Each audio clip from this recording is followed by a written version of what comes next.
Alright, second match in this tournament, and right away my opponent does a great job in getting some movement going with some head control in this clench. And I need to do what this guy's doing, which is actually move instead of just staying stagnant. Because I tend to be like a very, like, I don't want to say counter wrestler, because that would include that I'm not a wrestler at all, but I like to do counters. And anyway, he does this great over-under sacrifice throws / guard pull.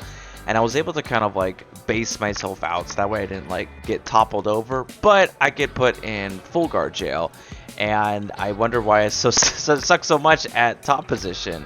And I generally, when I get in full guard, I don't like to force like jailbreak it just because it costs a ton of energy. And instead I like to just kind of maintain inside position. I need to keep my posture up, but I get pretty lazy and can't keep my head down, which I know I shouldn't do.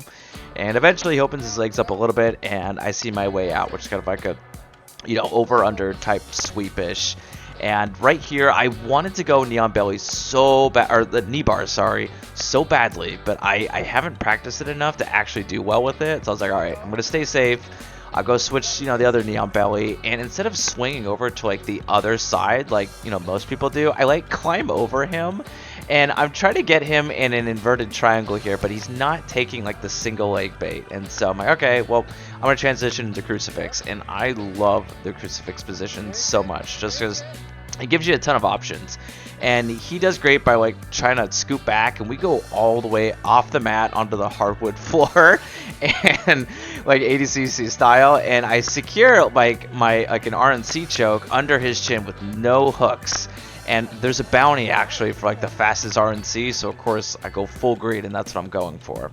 And anyway, they end up resetting us, and luckily they allowed us to be reset with me being under his chin. I would have been pretty butthurt if I didn't get that, but I didn't have any hooks, but I was under his chin, and I was like, yep, this is mine. You're not going nowhere, buddy. I just squeezed the neck, and I got the tap.